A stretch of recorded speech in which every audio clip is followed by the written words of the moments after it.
welcome to my podcast. Welcome to this community. Welcome to this channel. Like, it's weird because my brain just go to channel because I watch a lot of YouTube and that's what people say. But welcome. It's so nice to be back. And again, a lot of the audios that you're listening to currently are stuff that I recorded late last year or early this year. So when I say it's good to to be back, I have not been recording in a while, and I've been fasting for religious reasons, and my fasting ended yesterday. 21 days. Oh my Lord, I cannot remember going through such an experience.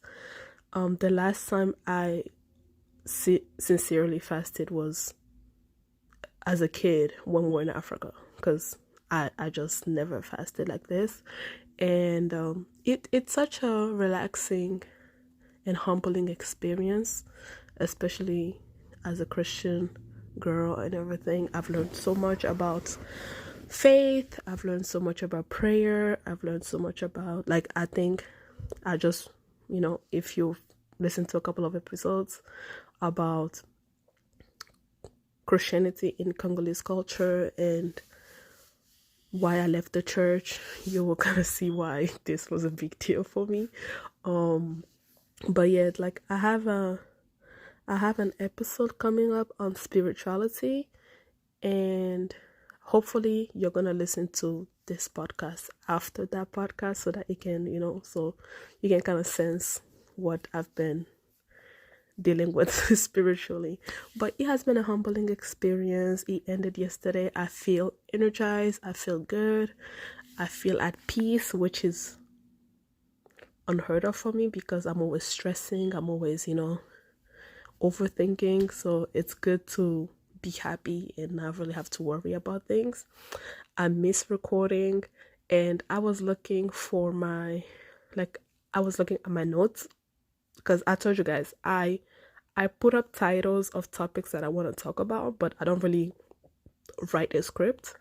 And if you've been listening to this since day one, you can see that most of the time I am thinking as I'm speaking, so you kind of go through the process of what I'm saying. So I was looking at my topics, and none of them sounded non-depressing. They were all heavy topics, and I had to kind of like see which one will make me less depressed. And listen, as somebody who studied politics, I'm depressed all the time. But yeah, so I was trying to find something that would be less depressing to talk about today. And so I decided to talk about CAF, the Conference of African Football. I think that's the acronym, right? I hope that's the acronym. The Confederation, is it a confederation? Yeah, it's Confederation of African Football. Yeah, of African Football. Yeah. So, but before I do that, again, thank you so much. I looked at my algorithm for the first time in a while today, and to just see the new countries that this podcast has been able to attract, the new audience, people are catching up to like older episodes, and I am grateful. I am so thankful. Thank you. Like, there's people listening from Finland, Germany, Austria, the other one, Iceland. Thank you for being here. Thank you for joining this community. Please follow. I think I never say this, and I don't know if I should or if I shouldn't, because I feel like every content creator say it, and I'm always the type of person who's grateful for what I get. So, and I think it's the African in me as well, because like asking people to do something that they may or may not want to do kind of like feels, weird. So to ask you to like, like, press follow, add me as your favorite podcast, and as you can see, I'm even uncomfortable saying it out loud. But yeah, please, like, I enjoy this, and please leave comments. I read one comment the other day from a Congolese of a Congolese descent, and how he was grateful that there was a podcast that was, was based in growing up Congolese. So if you are Congolese national, please comment, tell me about your experience. Can you relate to what I'm talking about? If you're not a Congolese national, please tell me about your culture, because again, I'm a multicultural kid. I love learning about other cultures, and since I have people from countries that I never even imagined I would have, please tell me something, a cultural stuff about your family or cultural stuff about your country. Please, please, please. So comment, please. I want this to be very engaging. My target is to have 1,000 plus by June, but by the rate that we're going, we might, surpass that very soon. So I am super excited. Thank you for being here. And also I have a travel blog that is also doing fantastic. Thank you for checking it out. Again, the countries that keeps popping up in my algorithm are like I can't believe it. So again, I'm humble. So let's get into the topic. Let's talk about CAF, right? This CAF was special. And I'm not just saying that because I'm Congolese and the Congo did well, okay? This CAF was special for me specifically because it was a beautiful representation of how diaspora kids relate to their native land, right? A lot of the players in these national teams were kids who were born in Europe, were kids who maybe went to the Congo once with their parents, or Nigeria or Cote d'Ivoire or whatever country, but like they primarily reside in the West, and they were going to their native land, right? Some of them they'd never stepped foot to their native land until they were called by their national teams to come and represent the country. And this kind of like, it's a very interesting way to look at identity, right? Me, for example, somebody who's never been to the Congo, calling me to go to the Congo to represent the Congolese team does like it's a complicated matter, right? It can be complicated because on one hand you can be like, oh yeah, the reason why they're calling up their diaspora kids is because they play in well-trained teams in Europe. They have more expertise, na. But it can also create a little bit of tensions with the people who are, with the players who are in that country, right? So I'm using the Congo because I'm more familiar with the Congolese national team, but I can see a world where the local players, who do not live in Europe, who are not born in Europe, who do not play in Europe, can feel slighted, because then you're like, yes, you're calling them to represent us because yes, they kind of belong to us as well. So, it's a way to show pride and blah, blah, blah, blah. But like, they will receive a treatment that the local players will not, right? Because if you are getting a player that plays for, let's say Chelsea or Barcelona or Real de Madrid, like you are not going to treat them the way you treat the local players, right? So in a way, it causes that type of tensions between the local players and the diaspora players. And I also think it's fascinating to see how, and again, I'm gonna just stay with the Congo here because again, I'm more familiar with the Congolese team. How us diaspora kids can belong to our native land, right? Seeing the national team of the Congo sing the national anthem, right? Or be proactive in protesting the war in Eastern Congo. It beautifully demonstrates how we're raised, right? I don't know a Congolese kid who was raised, not who, who was raised by, but who was raised with a Congolese parent who does not know anything about the Congo, or who does not know how to speak Lingala, who does not know the music. I do not know one person. I don't. And it's funny how we can belong and not belong at the same time, right? Because I've told you guys, when I study politics, I have recognized my Western American privilege, right? I can never, when I speak to the issue, I always make sure that I start with a disclaimer of like, I'm of Congolese descent, but I am not in the Congo, right? I am not representing the daily lives of Congolese from a subjective or from a subjective first-hand experience, right? I, the same way as a white American, are sort of in the same boat, right? Regardless of our color, we're sort of in the same boat, because if we've lived here and we're looking at the situation in the Congo, we can still see things from a Western bias. Like, I also share a Western bias because I grew up in the West. I grew up in America. So I don't try to overstep on Congolese people's experience and everything. And I also feel like a foreign national who've had first-hand experience living in the Congo, regardless of the color of their skin, has a bit more knowledge to say about the Congo than I do, even though I am of a Congolese descent.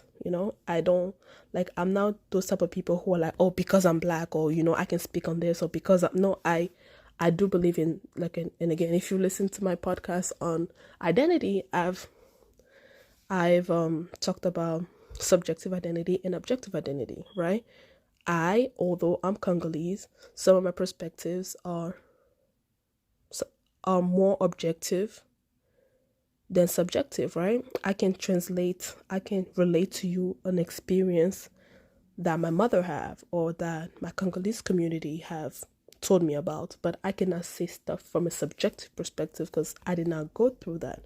So it's interesting to see how, although we don't really have 100% sense of belonging to the Congo, but we do belong, right? We do belong.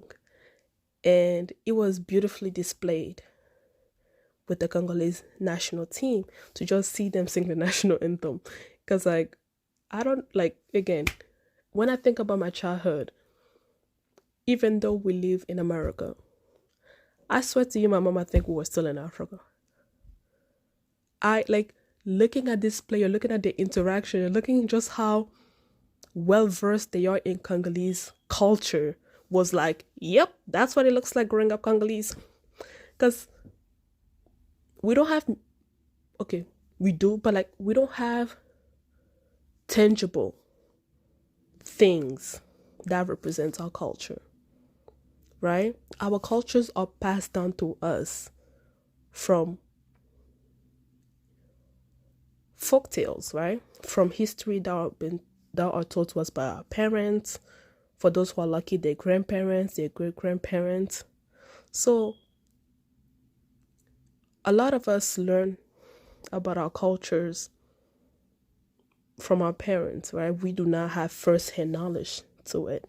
But to see the way that we can embody it as if we have first-hand knowledge, one of the players that was very interesting for me to watch was Piquel. He is a biracial Congolese. So he's Congolese from his mother's side and Swiss from his father's side. And this is never a race thing. It's not a black and white thing. This boy is Congolese. This boy is I don't give a damn if he's like halfway. This boy is Congolese. He is so Congolese. Like, you can tell that this boy's Congolese. And there was this quote this girl said, like, he's like, oh, I used to think that, him being biracial, he's not gonna exhibit Congolese behavior, but I can see Congolese blood is strong. And I died. I was like, yep, this boy, every time when this boy will act a fool, and by act a fool, I just, I mean, that's a joke. But every time, like, because he's white passing. If you look at him, he's white passing. You cannot look at him and think that he's biracial, right? And so whenever he would just do things, you're just looking at him like, oh, I wonder what your white family thinks. I wonder what the white side of your family thinks. Because I'm sure they might be grueling your daddy right now. And it was such a joy to just see him. And it was interesting to look at his identity negotiation, or his sense of belonging, because the way he was interacting with people, that man is light-skinned Congolese. It's so weird to explain it, but it's like he has all the demeanor of Congolese. He acts like, and this boy know how to dance like a Congolese, because, in order to be a true Congolese, you have to know how to dance. You don't have to speak the language, but child, you need to have at least rhythm. You have to have rhythm. If you cannot have rhythm, we kick you out of the tribe. I don't care if you don't speak the language. The ancestor has to bless you with rhythm. They have to. That's how you get your stamp of approval in the Congolese community. But yeah, so seeing the players, seeing how they interact, and seeing how active they were in the turmoil that is happening in Eastern Congo, which is something that is on my list to talk about. I will talk about that. Yeah, I will talk about that. It's a complex history, and this is one of those episodes I want to do with clear level head. I don't want to be emotional, although I'm going to get emotional on the parts where I need to be emotional, but I do want to talk about this, okay? But in another episode, we're going to talk about it. And yeah, so, and most of the French players are either they're born in Europe, or most of the Congolese players for this CAN, either they're born in Europe or they play for European teams. And it's funny how in 2018, when France won the World Cup, the players became French. Like, oh yeah, French won the World Cup. It's offensive for Africans to call them Africans because they're French citizens. Blah, blah, blah, blah, blah, blah. And I think we took a page from European teams, because now we made them Congolese players, right? It's funny how when France lost the World Cup, we did not claim those players as African anymore. We were like, oh yeah, they lost. That's a French team. French lost the World Cup. When they won, Africa won the World Cup. When they lost, French lost the World Cup. You see the double-edged sword that we play with diaspora kids. But yeah, but one thing that we did, right, is I just love how the community embraced them. It felt good to be embraced, right? I feel this every single day with even my family who still is in Africa. Mind you, I've never met them. They only know what I look like in pictures. I only know what they look like in pictures. And because of WhatsApp now, we can video chat and everything.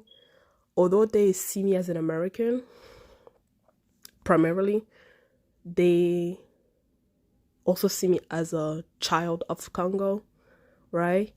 And so it was beautiful to see how the community embraced them. Now, as a diaspora kid, not only did I just enjoy seeing the interactions between diaspora kids and with representing the entire country, right? Because it's not because our parents left and we are not currently living in our native lands that we don't have a sense of belonging to them, because the way our parents raise us, these fools did not leave Africa. Like the way the parents raise us, like you still think that we are in the Congo, right? So I just love to see that interaction. And this CAF was special, not just for individual countries, but it was special for the whole Africa. If you listen to my episode on Africa and football identity, I think it was labeled Football and African Identity. When I made that episode, I did not watch a FIFA documentary that is on Netflix. So, and if you hear that episode, I am mumbling. I don't know if you can hear me clearly because I was very sick, but I was just so excited to record something that I just, recorded it. And the reason why I left it to be published is because I just wanted you to kind of get the raw thought process that I had, right? And I hope that I was able to convey the importance of football in African identity. And when I made that episode, I was just talking about my childhood, right? I was just talking about the feeling. I couldn't describe the feeling to you perfectly because there was just something about football and African identity that has just become so ingrained in our public image, right? And then I watched the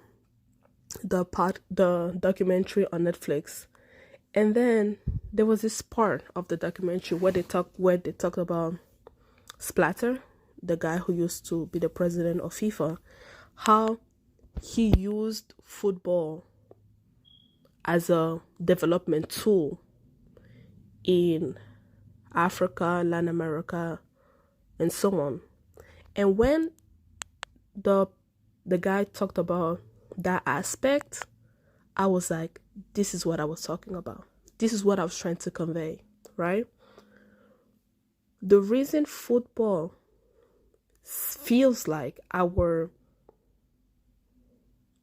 tool to prove to the world that we exist, that we have talents, we have skills, is because it was designed that way, right? For Platter, and I think I'm saying his name right, he used it as saying if you play football, it's a world sport. It's a sport where everyone can be involved, all the joys can be around this sport. And we Africans have used those messages to show our worth, right? CAN for us is our World Cup. CAN is our World Cup. Not many of us get to make it to the World Cup. And please don't go Google Congo history with the World Cup. Please don't. Please. I told you we are prideful people. We are prideful people. Please don't, because that was an embarrassment. We have not been to the World Cup in a while. We haven't. Please, for the sake of my pride as a Congolese person, please don't Google Congo in the World Cup, because but here's the thing. In Congolese defense, and I can't even stop laughing, Lord. In Congolese defense, they were protesting unfair payments. That's why they lost 9-0. And like I said, don't Google it. I already gave you the score, so you don't need to Google it, okay? So, shut up. They were protesting.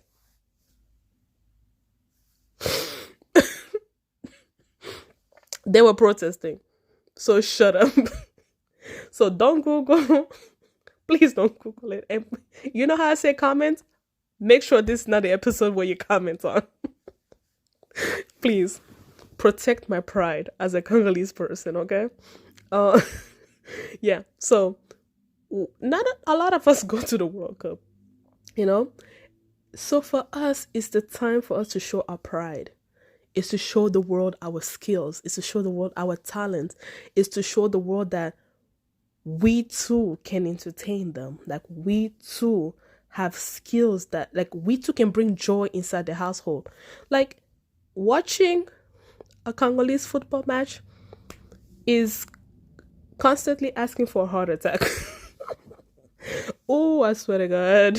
Oh, I swear to God. I swear to God. I swear to God. I swear to God. This con season, thank God for TikTok because the reactions were super fun. It was fun to follow on TikTok. I had to close TikTok because I was getting distracted because again I'm fasting, so I'm supposed to be like, put apart, and I get distracted and focus on praying and talking to the Lord and stuff like that.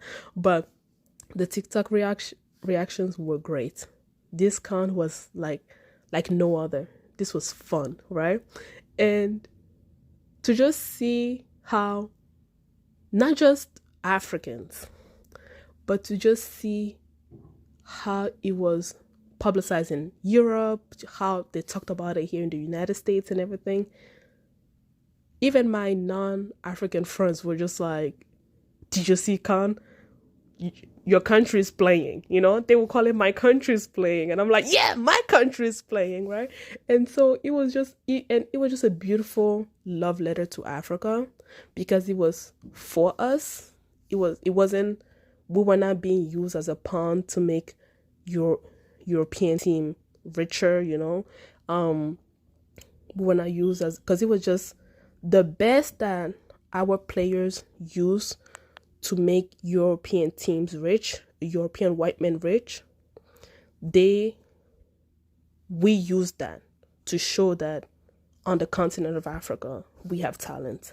And then my friend was like, how come your coaches are white? How come European teams are black? You answer that, then I'll answer you. And speaking of our coach, Yaseba. First of all, his name is Sebastien, according to French people. But we are going to do what France did to us, what the white people did to us when they came to Africa. They changed our names. They strip off of our identity. So this man is no longer Sebastien. His name is Yaseba. The way we say in Lingala, Yaseba. Yaseba was the most Congolese white man I have ever seen in my life. Yaseba was, and you can tell he's a white man because he was quiet, but besides that, this man is used to being around Congolese. So I was very happy. He was great. And you can see that there was a camaraderie. You can see that camaraderie, that's the word, right? Because sometimes I use French word and I know that they're in English, but my pronunciation doesn't sound right, so I want to sound that out in French. You can see there was a camaraderie within the teams, and although we did not win, because it would have been historic if we won, because we have not won CAN since 1974, so we have not won it in 50 years. But we went to the semifinals. We beat teams that we don't have records of beating in a while, when we went against Zambia, we were like, yeah, whatever, we're probably either gonna win or go or do like a draw. Tanzania, same thing. Child, when they told us that we were gonna face Morocco, we started praying. We started praying because I don't know last time we beat Morocco. And then we beat Egypt. Now, we're going to talk about Morocco in my other episode because that deserves a conversation, right? When they say we're going to go against Egypt, we have not been Egypt in 50 years, which was the last time that we won the CAN, right? And we went to again, do not Google the World Cup history of the Congo. Please don't. And if you do, shut up. Don't laugh. Don't comment. This is the one time you are not allowed to comment on my post, okay? Yeah. So yeah, we beat teams that we do not have history of beating. So it was a historic for us, although we did not win. It was a historic for us. Now, speaking of my childhood, the reason why this was also fun for me because it reminded me of my childhood, right? Last time I remember seeing Khan, I was a little kid, and growing up in a refugee camp, our camp was divided in three in three parts, right? So one part lived Nigerians or any Anglophone speaking African. The second one was populated with Togolese, with like other Western African countries, but they spoke French, right? They speak French. And then our part was where the Central African people live, but they were predominantly Congolese. So I remember when I was a child, when we went to watch Khan, if like let's say Congo was playing against Nigeria, for the Togolese, they were like, do we vote?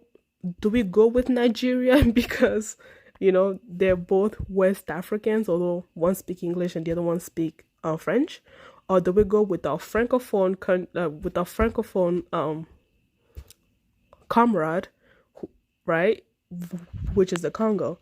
And then when Nigeria went against Togolese, we were like, do we go with Nigeria because they are culturally like us, or do we go with these people, right? And who are also French-speaking countries. So having to decide who you supported based on which identity you were going to negotiate that day, honestly, is what I had to do this year, because I was just like, watching Nigeria and Ivory Coast go head at head, it's like watching your paternal cousin go against your maternal cousin, right? Because you're just like, either way, they're both family, so you cannot choose. But again, félicitations aux éléphants de la Côte d'Ivoire. So congratulations to the Ivorians. Although y'all lost 4-0 in your own damn country, just had to throw that dick because we're cousin and that's what cousins do. So yeah, so it reminded me of my childhood, because then it was like me and my friend who was Guinean. When Khan started, we were not really hopeful for neither of our country, but then we had to face each other, and we were like, are we still gonna be friends after Khan? Right? We're still friends, thank God. Like when the Morocco debacle happened against the Congo, this how you know football is ingrained in us. I was so mad. Like, there was this Moroccan guy who was trying to talk to me. I did not text him back for 3 days.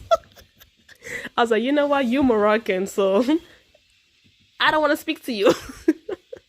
But all joke aside, we're talking, we're fun, we're good and everything. But it's just interesting to see the power of football, especially African football, because Congolese people are notorious to burning houses when the team lose. Like, Congolese supporters are like Philadelphia supporters, right? The Philly football supporters, right? So we will love you if you win. Whew, we will hate you if you lose. But I'm glad that although we did not win, the players received a welcoming reception when they came to the Congo, because they did a fantastic job all around. I don't know any other country who have this type of relationship with the diaspora community. Like, I don't, because again, I'm only labeling us as diaspora because we're not in the Congo, but we're so Congolese that our house are just mini Congo. They're just Congo away from Congo, basically. But yeah. So guys, thank you for listening to this episode. I hope you laughed, and I hope I was able to recap this in a well thought out monologue. Thank you. And again, please don't Google our records at the World Cup. I already gave you the score. We lost badly. So please don't Google it ever. But it was funny that when that team lost, that 9-0, the coach didn't even come back to the Congo. He went back to his native country. he went back to his native country because, and again, to give you context, Mobutu was president. So this man didn't even risk coming back to the Congo. He remembered he wasn't that Congolese, that he was white, so he went back to Yugoslavia. Alright guys, I'm done giving you some football history. Bye! See you on another episode.